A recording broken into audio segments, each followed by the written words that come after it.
പിറ്റേ ദിവസത്തെ ആരാധനയുടെ സമയത്ത് അച്ഛൻ പറഞ്ഞു, നിഖിലിനെ ദൈവം അനുഗ്രഹിക്കുന്നു എന്ന് പറഞ്ഞു. അപ്പം ഞാനിരുന്ന് വിചാരിച്ചു, നിഖിലെന്ന് പറഞ്ഞ എത്രയോ പേരുണ്ട്, അത് എൻ്റെ മോനല്ല.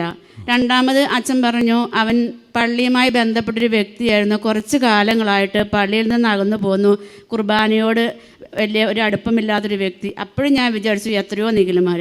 മൂന്നാമത്തെ അടയാളമാണ് എനിക്ക് തരുന്നത്.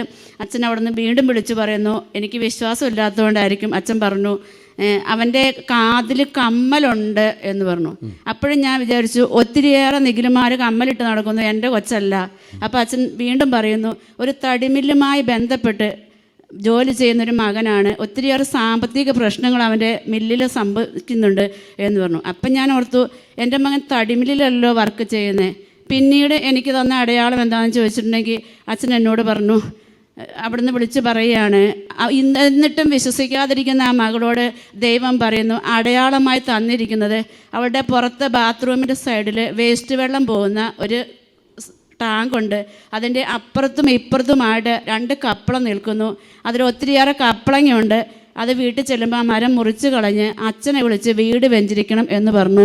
അപ്പോഴും എനിക്കൊരു എന്താ ചെയ്യേണ്ടതെന്ന് അറിയാത്തൊരു വീണ്ടും അച്ഛനിങ്ങനെ പറഞ്ഞു. ഞാനങ്ങനെ ഇതായില്ല. അപ്പോൾ എൻ്റെ കൂടെ വന്നിരിക്കുന്നത് എൻ്റെ ചേച്ചിയും എൻ്റെ അയൽവക്കത്തെ ചേച്ചിമാരുമാണ്. ഇവരെല്ലാവരും എന്നോട് പറയുന്നു, എടീ നിഖിലിനെയാണ് പറയുന്നത്, തടിമില്ലുമായിട്ട് ബന്ധപ്പെട്ടു എന്ന് പറഞ്ഞാൽ എൻ്റെ മകന് പെൻസിൽ കമ്പനിയുടെ മാനേജറായിട്ട് ജോലിയാണ്.